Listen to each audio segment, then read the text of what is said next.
На этот раз нам пощады не будет. Нам конец.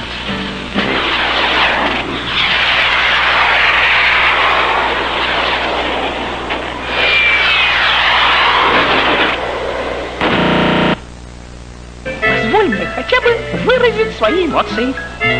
Только быстро.